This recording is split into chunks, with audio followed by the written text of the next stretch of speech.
ਡੱਡੂ Majra dumping ground ਤੇ ਇਸ ਵੇਲੇ ਅਸੀਂ ਹੈਗੇ ਹਾਂ ਜਿੱਥੇ ਅੱਗ ਲੱਗੀ ਹੋਈ ਹੈ। ਪਿਛਲੇ ਕਾਫੀ ਘੰਟਿਆਂ ਤੋਂ ਇੱਥੇ ਅੱਗ ਲੱਗੀ ਹੋਈ, ਕਰੀਬ 2 ਤੋਂ 4 ਘੰਟੇ ਹੋ ਚੁੱਕੇ ਨੇ ਤੇ ਅੱਗ ਲੱਗੀ ਹੋਈ ਹੈ। ਫਾਇਰ ਬ੍ਰਿਗੇਡ ਦੀਆਂ 4 ਤੋਂ ਵੱਧ ਗੱਡੀਆਂ ਨੇ ਜਿਹੜੀਆਂ ਇੱਥੋਂ ਜਾ ਕੇ ਵਾਪਸ ਚਲੀ ਗਈਆਂ ਨੇ, ਲੇਕਿन लगातार फायर ब्रिगेड की कोशिश है कि इस अग ते काबू पाया जाए। लेकिन क्या ये जा रहा है कि फायर ब्रिगेड को ऊपर जाने वास्ते कोई रास्ता नहीं मिल रहा, जिसके कारण अग नहीं बुझाई जा रही। लेकिन दस्सिया जाए तो पिछले साल भी इस तरीके नाल इस डंपिंग ग्राउंड दे विच अग लगी सी ते 3 ਤੋਂ 4 दिन लग गए सी उस वेले भी इस अग ते काबू पाने वास्ते। लेकिन इस डंपिंग ग्राउंड नूं लैके सवाल हमेशा उठते रहे ने। इस डंपिंग ग्राउंड नूं इत्थों शिफ्ट करने की भी मंग हुंदी रही है। इत्थे साडे नाल लोकी ने आस पास के इलाके दे विच जिहड़े रहिंदे ने लोग, उन्हां नाल गलबात करते हैं। भाई कितनी देर हो गई अग लगी हुई है? भाजी ये 3-4 घंटे तो ज़्यादा अग चल रही है तो ये पहली बार नहीं हुआ जी, ये तो पहला भी ये काम हो चुका है। उरे तो अज तक कुदरती हवा इधर दी है, शहर वाल दी है। जे कलोनी वाल होवे तो इत्थे न्याणे इन्नी पब्लिक जिहड़ी बेचारी रह रही है, पूरी उम्र इन्होंने गुजारती हुई है। ये बारे प्रशासन क्या सोच रहा है? 2 साल तो ज़्यादा इन्होंने टाइम मंगया भी ये खत्म कर दूंगे, पर यदा जिहड़ा हाल आ अब बहुत माड़ा हाल है जी। इत्थे न्याणे भी है, बजुर्ग भी है, साह की प्रॉब्लम है सारिਆਂ ਨੂੰ। जे ये हवा का रुख इधर ਨੂੰ कलोनी वाल ਨੂੰ ਹੋ ਜਾਵੇ ਤਾਂ ਤੁਸੀਂ सोच के देखो, इमेजिन करो कि की हाल होएगा। उरे लोगों का शिफ्ट करने की गल हुई है तो शिफ्ट क्यों नहीं हो पा रहा? शिफ्ट जी कोई यार ते कार्रवाई नहीं होंदी, कह देंदे आ बैठ जाते हैं, हाँ जी असीं धरना देता जी, ठीक है जी। उस तो बाद फिर यही हाल है। ਜਿਹੜੇ अच्छे उरे दे परिंदा हैगे आ ਉਹ ਕਹਿੰਦੇ ਡੱਡੂ ਮਾਰੇ ਵਾਲਿਆਂ ਨੂੰ ਇਹਦੇ ਨਾਲ ਕੋਈ ਦਿੱਕਤ ਹੀ ਨਹੀਂ ਹੈ। ਦਿੱਕਤ ਕਿਉਂ ਨਹੀਂ ਹੈ ਇਹ ਦੱਸੋ? ਅਗਰ ਇਹ ਧੂੰਆਂ ਇੱਧਰ ਨੂੰ ਹੁੰਦਾ, ਲੋਕੀ ਨਾ ਬਾਹਰ ਬੈਠਣ ਜੋਗੇ, ਆ ਦੁਕਾਨਾਂ ਦੇ ਵਿੱਚ ਨਹੀਂ ਵੜਨੇ ਜੋਗੇ। ਅੱਜ ਆ ਪੂਰੀ ਰੋਡ ਜਾਮ ਹੈ। ਉਹ 24 ਤੱਕ ਇਹ ਧੂਏ ਦਾ ਅਸਰ ਹੋਇਆ ਹੋਣਾ। ਅੱਜ ਅੱਛੇ ਉਹਨਾਂ ਨੂੰ ਵੀ ਪਤਾ ਚੱਲਿਆ ਹੋਣਾ ਵੀ ਇਹਦਾ ਅਸਰ ਕੀ ਹੋ ਰਿਹਾ। ਅਗਰ ਇਹੀ ਡੱਡੂ ਮਾਰੇ ਵਿੱਚ ਇਹੀ ਡੱਡੂ ਮਾਰੇ ਨੂੰ ਧੂੰਆਂ ਹੁੰਦਾ ਤਾਂ ਲੋਕੀ ਨਾ ਬਾਹਰ ਬੈਠਣ ਜੋਗੇ ਨਾ ਘਰ ਦੇ ਅੰਦਰ। ਪਰ ਮੈਂ ਕਹਿੰਦਾ ਵੀ ਅਗਰ ਅੱਜ ਇਹ ਧੂੰਆਂ ਇੱਧਰ ਨੂੰ ਹੋ ਜਾਂਦਾ ਤਾਂ ਕਿੰਨੇ ਦੀ ਡੈਥਾਂ ਹੋ ਜਾਣੀਆਂ ਸੀ। ਜਿਹੜੇ ਬਿਮਾਰ ਪਏ ਆ, ਕਿਸੇ ਨੂੰ ਦਮੇ ਦੀ ਬਿਮਾਰੀ ਹੈ, ਕਿਸੇ ਨੂੰ ਕਿਡਨੀਆਂ ਖਰਾਬ ਹੈ, ਕਿਸੇ ਦਾ ਕੁਛ ਹੈ, ਤਾਂ ਉਹਦੇ ਵੈਸੇ ਕੋਰੋਨਾ ਦੇ ਕਰਕੇ ਖਤਮ ਹੋਇਆ ਸਾਰਾ। ਕਿ ਇੱਥੇ ਬਹੁਤ ਜ਼ਿਆਦਾ ਨੇ, ਉਹਨਾਂ ਨਾਲ ਹੋਰ ਗੱਲ ਕਰਦੇ ਕਿ ਕਿਸ ਤਰ੍ਹਾਂ ਲੱਗਦਾ ਹੈ ਕਿ ਨਰਕ ਦੇ ਵਿੱਚ ਰਹਿ ਰਹੇ ਹਾਂ? नरक है जी, धुआंधाड़ हो रही है, रास्ता नज़र नहीं आता है। घंटा 1.5 घंटा हो गया आग लगी नू। हाँ उधर फैक्ट्री से सिलेंडर फट गए, सब कुछ सड़ गया, ट्रैक्टर टूटर बहुत नुकसान होया। इस वक्त मैं चंडीगढ़ के डड्डू माजरा के कोल है डंपिंग ग्राउंड से, जिथे पिछले 2 घंटे तो बहुत ज़्यादा अग लगी हुई है डंपिंग ग्राउंड से। ते तुसी मेरे पीछे तस्वीरें साफ तौर पर देख सकते हो कि आखिर किस तरह के नाल इत्थे अग लगी हुई है। अग दी लपटां निकलती हुई दिख रही हैं ते हवा दे विच जिहड़े धुए दे गुबार ने बदल बन के जिहड़े दिख रहे हैं तुहानूं कि आखिर किस हद तक इत्थे अग लगी हुई है। दस्सिया जा रहा है कि पिछले करीब 2 ਤੋਂ 4 घंटे हो गए ने इसे तरह यह अग लगी हुई है ते अग नूं काबू पाउण दे लई हुणे तक 4 ਤੋਂ 5 जिहड़ी फायर ब्रिगेड दी गड्डियां ने वो इत्थे पहुंच चुकियां ने। साह लेना औखा होया पिया डंपिंग ग्राउंड दे विच जिहड़ी इस वेले अग लगी हुई है। इस जिहड़ा धुआं उठिया इस दे विचकार साह लेना सब तो ज़्यादा औखा होया। पूरे इलाके दे विच लगातार इस धुएं दे छाए होने के कारण अग दे विचकार जे आस पास दे लोग रहिंदे ने वो दस रहे हैं कि हुण साह लेना बहुत ज़्यादा औखा हो चुका है ते अग नूं बुझाउण दीआं कोशिशां चल रही ने। लेकिन सब तो ज़्यादा जिहड़ी परेशानी चिंता का कारण यही है कि इस अग नूं बुझाउण वास्ते जिहड़ी फायर ब्रिगेड हैगी है उसनूं उपर आउण दा रस्ता नहीं मिले, क्योंकि यह एक पूरा कूड़े का पहाड़ बनिया होया है जिस दे उत्ते फायर ब्रिगेड की गड्डियां नूं पहुंचण ते काफ़ी परेशानी हो रही है। 4 ਤੋਂ 5 जिहड़ी गड्डियां ने वो इस वेले इत्थे पुज चुकियां ने। लेकिन तुसीं वेख रहे हो तस्वीरां दे विच कि हुण मिट्टी दे नाल अग नूं बुझाउण दीआं पूरीआं कोशिशां चल रही ने, क्योंकि जे फायर ब्रिगेड उपर नहीं आ पा रही तो हुण मिट्टी पा के आस पास की जिहड़ी डंपिंग ग्राउंड की जिहड़ी मिट्टी है उसनूं पा के अग नूं काबू पाउण दीआं कोशिशां चल रही ने। तुहानूं दस दईए कि इस तो पहला भी पिछले साल भी इत्थे अग लगी सी। 3 ਤੋਂ 4 दिन हो गए सीगे अग नूं बड़ी मुश्किल नाल उस वेले भी काबू पाया गया सीगा। लेकिन जिहड़े इत्थे दे लोग ने वो दसदे ने कि ये अग पिछले 2-3 दिनों तो ही चिंगारी निकलती पई सी ते अज इसने हवा के चलने के कारण इन्ना वड्डा भयानक रूप ले लिया। लोग साडे नाल मौजूद ने इत्थे जिहड़े आस पास के इलाकों के विच रहिंदे ने, उन्हां दे नाल गलबात करांगे कि आखिर किस तरीके दे नाल परेशानियां दा उन्हां नूं सामना करना पै रहा है ते अग करो तो उत्थे लगी हुई सी। ਭਾਈ ਕਦੋਂ ਤੱਕ ਇਹ ਅੱਗ ਇੱਥੇ ਕਦੀ ਲੱਗੀ ਹੋਈ ਹੈ? ये सर 2 या 3 दिन हो गए सर, ये चली जाइए लगातार। ये छोटी जी थी, हवा नाल बद गई तो तो यहाँ पे हमेशा आग लगी रहती है? पिछले साल भी यहाँ पर आग लगी हुई थी? नहीं, हमेशा नहीं लगती सर, ये कभी कभार का है सिस्टम, कभी कभार होता है ये। लेकिन यहाँ पे ਇੱਥੇ ਜਿਹੜੇ ਲੋਕ ਨੇ ਆਸ-ਪਾਸ, ਤੁਹਾਡਾ ਘਰ ਵੀ ਇਹਨਾਂ ਦੇ ਆਸ-ਪਾਸ, ਤੇ ਲਗਾਤਾਰ ਇਹ ਮੰਗ ਉੱਠੀ ਹੈ ਕਿ ਇਹਨੂੰ ਸ਼ਿਫਟ ਕੀਤਾ ਜਾਵੇ ਇੱਥੋਂ। ਹਾਂਜੀ ਸਰ, ਹਾਂਜੀ ਕੀਤੀ ਜਾਂਦੀ ਦੀ ਮੰਗ ਤਾਂ, ਪਰ ਕੋਈ ਮੰਨਦਾ ਹੀ ਨਹੀਂ ਹੈਗਾ। ਤੇ ਹੋਰ ਜਿਹੜੇ ਤੁਸੀਂ ਲੋਕ ਨੇ ਇੱਥੇ, ਤੁਹਾਨੂੰ ਲੱਗਦਾ ਹੈ ਕਿ ਹੁਣ ਸਾਹ ਲੈਣਾ ਬੜਾ ਔਖਾ ਹੋਇਆ ਪਿਆ ਤੇ ਡੰਪਿੰਗ ਗਰਾਊਂਡ ਤੁਸੀਂ ਇੱਥੇ ਰਹਿੰਦੇ ਹੋ, ਨਰਕ ਭਰਾ ਜਿਹੜਾ ਜੀਵਨ ਉਹ ਤੁਸੀਂ इधर आई है भाई, सांस भी नहीं आ रहा है यहाँ तो, इधर वो जाके देखो। तो अब तक कितना समय हो चुका है कि अभी तक इस आग को काबू में डालने के लिए? 4-5 घंटे हो गए भाई, 4-5 4-5 तो घंटे। मतलब फायर ब्रिगेड ऊपर नहीं आ पा रही तो ना। मिट्टी का सहारा? मिट्टी का सारा, फैक्ट्री में भी आग लगी हुई है, वहाँ ट्रैक्टर वगैरह जल गए काफी, सिलेंडर फूटे ने। लोग ने जिस तरीके ਦੇ ਨਾਲ ਦੱਸ ਰਹੇ ਨੇ ਕਿ ਇਹ ਅੱਗ ਦਾ ਨੁਕਸਾਨ ਨਾਲ ਦੀਆਂ ਜਿਹੜੀਆਂ ਲੱਗਦੀਆਂ ਫੈਕਟਰੀਆਂ ਨੇ ਉੱਥੇ ਵੀ ਹੋਇਆ, ਉੱਥੇ ਅੱਗ ਲੱਗੀ ਤੇ ਉਸ ਦੇ ਕਾਰਨ ਉੱਥੇ ਕੁਝ ਸਮਾਨ ਵੀ ਜਲਿਆ ਤੇ ਸਾਰੀ ਚੀਜ਼ਾਂ ਦਿਖਾਉਂਦੀਆਂ ਨੇ ਕਿ ਕਿਸ ਤਰੀਕੇ ਦੇ ਨਾਲ ਇਹ ਅੱਗ ਨੇ ਇਸ ਵਕਤ ਜਿਹੜਾ ਭਿਆਨਕ ਰੂਪ ਲਿੱਤਾ ਹੋਇਆ ਹੈ। ਇਸ ਨੂੰ ਕਾਬੂ ਪਾਉਣ ਦੀਆਂ ਬਹੁਤ ਕੋਸ਼ਿਸ਼ਾਂ ਹੋ ਰਹੀਆਂ, ਲੇਕਿਨ ਆਸ-ਪਾਸ ਦੀਆਂ ਜਿਹੜੀਆਂ ਫੈਕਟਰੀਆਂ ਨੇ ਉਹਨਾਂ ਨੂੰ ਵੀ ਸਭ ਤੋਂ ਜ਼ਿਆਦਾ ਨੁਕਸਾਨ ਹੋਇਆ ਹੈ। ਲੇਕਿਨ ਲਗਾਤਾਰ ਪਿਛਲੇ 2-4 ਘੰਟੇ ਤੋਂ ਅੱਗ ਨੂੰ ਕਾਬੂ ਪਾਉਣ ਦੀਆਂ ਕੋਸ਼ਿਸ਼ਾਂ ਹੋ ਰਹੀਆਂ ਨੇ, ਲੇਕਿਨ ਧੂੰਆਂ ਜਿਹੜਾ ਹਵਾ ਚੱਲਣ ਦੇ ਕਾਰਨ ਲਗਾਤਾਰ ਹਵਾ ਦੇ ਵਿੱਚ ਧੂੰਆਂ ਛਾ ਰਿਹਾ ਤੇ ਅੱਗ ਜਿਹੜੀ ਹੈਗੀ ਹੈ ਉਹ ਲਗਾਤਾਰ ਭੜਕਦੀ ਹੋਈ ਨਜ਼ਰ ਆ ਰਹੀ ਹੈ। ਅੱਗ ਦੀਆਂ ਲਪਟਾਂ ਸਾਫ਼ ਤੌਰ ਤੇ ਤੁਸੀਂ ਦੇਖ ਸਕਦੇ ਹੋ ਕਿ ਹਾਲੇ ਵੀ ਅੱਗ ਲੱਗੀ ਹੋਈ ਮਿੱਟੀ ਪਾਈ ਜਾ ਰਹੀ ਹੈ, ਲੇਕਿਨ ਬਾਵਜੂਦ ਇਸ ਦੇ ਅੱਗ ਦੇ ਵਿੱਚ ਕਾਬੂ ਨਹੀਂ ਪਾਇਆ ਜਾ ਰਿਹਾ ਤੇ ਇਹ ਸਭ ਤੋਂ ਵੱਡਾ ਪਰੇਸ਼ਾਨੀ ਦਾ ਕਾਰਨ ਬਣਿਆ, ਕਿਉਂਕਿ ਮੈਂ ਬਾਰ-ਬਾਰ ਇਹੀ ਕਹਿ ਰਿਹਾ ਕਿ ਪਿਛਲੀ ਵਾਰ ਵੀ ਜਦੋਂ ਇੱਥੇ ਡੰਪਿੰਗ ਗਰਾਊਂਡ ਤੇ ਅੱਗ ਲੱਗੀ ਸੀ, 2 ਡੰਪਿੰਗ ਗਰਾਊਂਡ ਦੇ ਇੱਥੇ ਡੱਡੂ ਮਾਜਰੇ ਦੇ ਦੋਹਾਂ ਦੇ ਵਿੱਚ ਅੱਗ ਲੱਗੀ ਹੋਈ ਹੈ ਤੇ ਪਿਛਲੀ ਵਾਰ ਵੀ 3 ਤੋਂ 4 ਦਿਨ ਲੱਗੇ ਸੀ ਤੇ ਇਸ ਵਾਰ ਪਿਛਲੇ 2-3 ਦਿਨਾਂ ਤੋਂ ਕਹਿ ਰਹੇ ਸੀ ਹੌਲੀ-ਹੌਲੀ ਚਿੰਗਾਰੀ ਨਿਕਲ ਰਹੀ ਸੀ ਤੇ ਉਸ ਤੋਂ ਬਾਅਦ ਅੱਜ ਹਵਾ ਦੇ ਚੱਲਣ ਦੇ ਕਾਰਨ ਇੰਨਾ ਅੱਗ ਨੇ ਭਿਆਨਕ ਰੂਪ ਲੈ ਲਿਆ।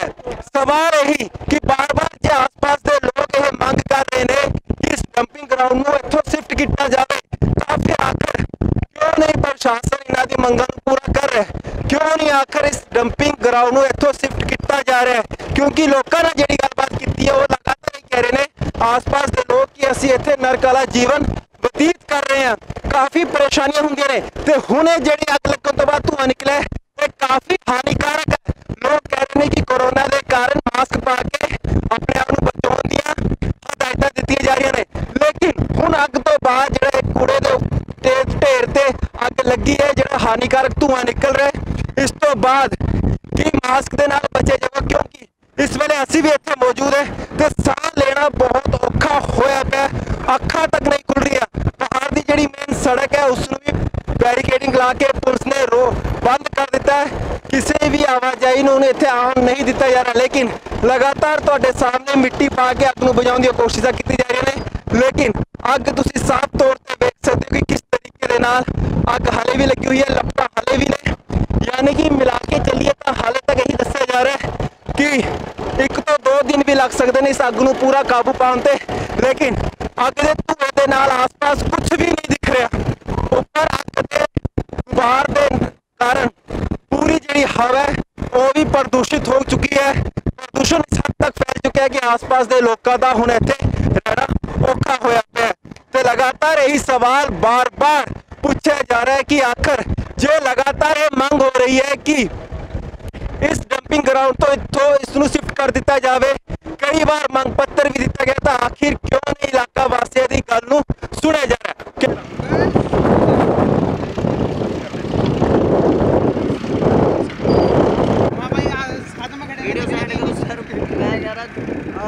ऐसे नहीं दिखने के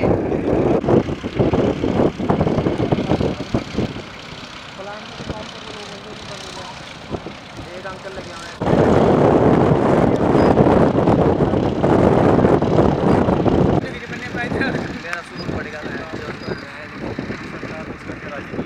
ਡੰਪਿੰਗ ਗਰਾਊਂਡ ਤੇ ਜਿੱਥੇ ਅੱਗ ਲੱਗੀ ਹੋਈ ਹੈ, ਕੋਸ਼ਿਸ਼ ਕਰਦੇ ਆ ਕਿ ਉਸ ਦੇ ਮੇਨ ਗੇਟ ਤੋਂ ਅੰਦਰ ਜਾ ਕੇ ਤੁਹਾਨੂੰ ਤਸਵੀਰਾਂ ਵਿਖਾਉਣ ਦੀ ਕਿ ਆਖਿਰ ਕਿਸ ਤਰ੍ਹਾਂ ਦੇ ਨਾਲ ਇੱਥੇ ਅੱਗ ਲੱਗੀ ਹੋਈ ਹੈ, ਲੇਕਿਨ ਅੱਖਾਂ ਨਹੀਂ ਖੁੱਲ ਰਹੀਆਂ ਨੇ, ਸਾਹ ਨਹੀਂ ਆ ਰਿਹਾ, ਬੜਾ ਔਖਾ ਹੋਇਆ ਪਿਆ ਇਸ ਵੇਲੇ ਇੱਥੋਂ ਰਿਪੋਰਟਿੰਗ ਕਰਨਾ, ਕਿਉਂਕਿ ਜਿਹੜੀ ਕੂੜੇ ਦੇ ਢੇਰ ਦੇ ਉੱਪਰ ਡੰਪਿੰਗ ਗਰਾਊਂਡ ਦੇ ਵਿੱਚ ਅੱਗ ਲੱਗੀ ਹੋਈ ਹੈ। ਇਹ ਅੱਗ ਤੋਂ ਬਾਅਦ ਉਸ ਤਰ੍ਹਾਂ ਦਾ ਧੂਆਂ ਨਿਕਲ ਰਿਹਾ ਹਾਨੀਕਾਰਕ ਕਿ ਇਹ ਸਿਹਤ ਲਈ ਵੀ ਬਹੁਤ ਜ਼ਿਆਦਾ ਖਤਰਨਾਕ ਹੈ। ਲਗਾਤਾਰ ਇੱਥੇ ਪਿਛਲੇ ਕਾਫੀ ਘੰਟੇ ਤੋਂ ਅੱਗ ਲੱਗੀ ਹੋਈ ਹੈ। ਇਹ ਡੰਪਿੰਗ ਗਰਾਊਂਡ ਦਾ ਪਹਿਲਾ ਗੇਟ ਹੈ। 2 ਗੇਟ ਨੇ ਮੇਰੇ ਬਿਲਕੁਲ ਪਿੱਛੇ ਤੁਸੀਂ ਦੇਖ ਰਹੇ ਹੋਗੇ ਕਿ ਡੰਪਿੰਗ ਗਰਾਊਂਡ ਦਾ ਇਹ ਪਹਿਲਾ ਗੇਟ ਹੈ ਜਿਹੜਾ ਧੂਏ ਦੇ ਗੁਬਾਰ ਦੇ ਵਿੱਚ ਇਸ ਵੇਲੇ ਤੁਹਾਨੂੰ ਦਿਖਾਈ ਨਹੀਂ ਦੇ ਰਿਹਾ। ਬਹੁਤ ਹੀ ਹਲਕਾ ਹਲਕਾ ਇਹ ਤੁਹਾਨੂੰ ਨਜ਼ਰ ਆ ਰਿਹਾ ਹੋਵੇਗਾ।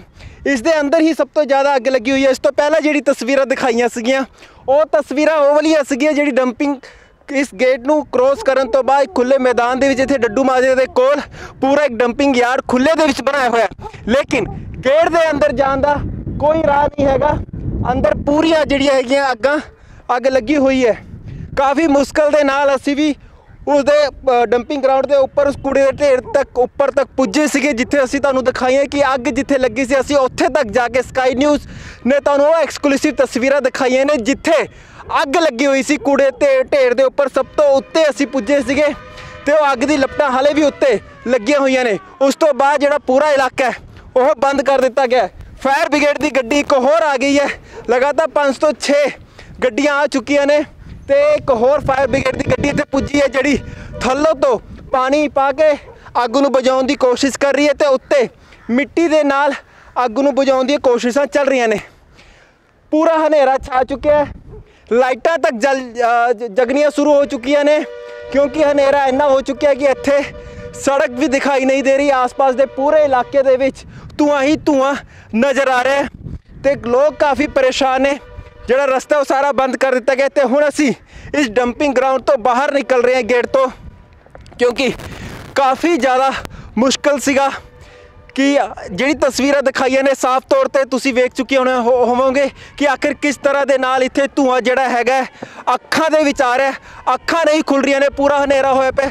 ਸਾਹ ਲੈਣਾ ਵੀ ਇਸ ਵੇਲੇ ਸਭ ਤੋਂ ਜ਼ਿਆਦਾ ਔਖਾ ਹੋਇਆ ਪਿਆ ਤੇ ਲੇਕਿਨ ਤਸਵੀਰਾਂ ਤੁਹਾਨੂੰ ਅਸੀਂ ਲਗਾਤਾਰ ਇੱਕ ਤੋਂ ਬਾਅਦ ਇੱਕ ਦਿਖਾ ਰਹੇ ਹਾਂ ਕਿ ਕਿਸ ਤਰੀਕੇ ਦੇ ਨਾਲ ਇੱਥੇ ਹਾਲਾਤ ਬਣੇ ਹੋਏ ਨੇ।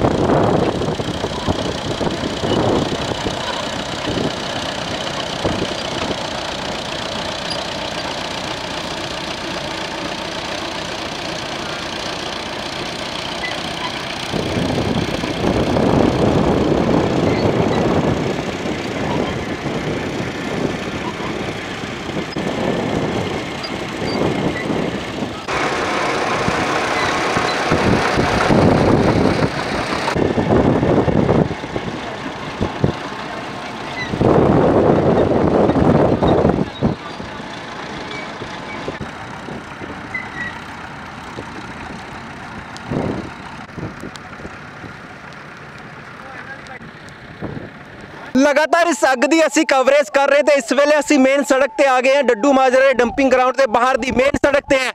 मेरे बिल्कुल पीछे फायर ब्रिगेड की गड्डी खड़ी है, उन्होंने शायद रास्ता नहीं मिल रहा जिसके कारण लगातार हूटर बज रहे ने, लेकिन धुआं इन्ना है कि तुहानू फायर ब्रिगेड की गड्डी जिहड़ी हैगी मेरे बिल्कुल पीछे खड़ी है, तुहानू वो नज़र नहीं आ रही होगी। हालात बहुत खराब बने हुए हैं इस वेले इत्थे डंपिंग ग्राउंड दे विच जिहड़ी अग पिछले 3 तो 4 घंटे तो लगी हुई है। अखां बार बार ही मैं दस रहा कि अखां नहीं खुल रही ने, साह लेना सब तो ज़्यादा औखा होया पिया।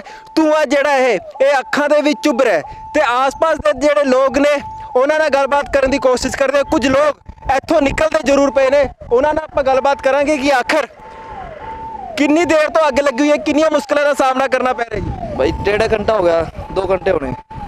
आंखें नहीं खुल रही है, सांस लेने में प्रॉब्लम हो रही है जो जी। कहाँ जा रहे हो आप? धनास।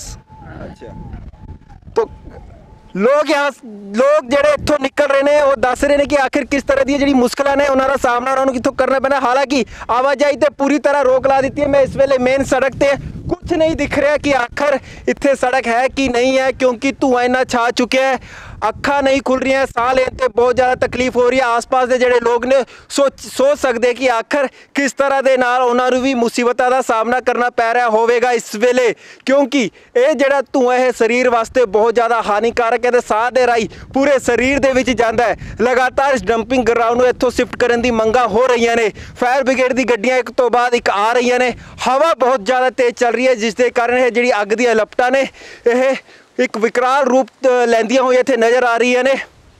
ਤੇ ਕੁੱਲ ਮਿਲਾ ਕੇ ਇਹੀ ਕਿਹਾ ਜਾ ਸਕਦਾ ਹੈ ਕਿ ਇਸ ਵੇਲੇ ਡੱਡੂ ਮਾਜਰੇ ਜਿਹੜੇ ਹਾਲਾਤ ਨੇ ਉਹ ਬੇहद ਖਰਾਬ ਬਣੇ ਹੋਏ ਨੇ। ਕੈਮਰਾਮੈਨ ਅਮਨ ਦੇ ਨਾਲ ਪ੍ਰਕਾਸ਼ ਫੁਲਾਰਾ, ਸਕਾਈ ਨਿਊਜ਼ ਪੰਜਾਬ, ਡੱਡੂ ਮਾਜਰਾ।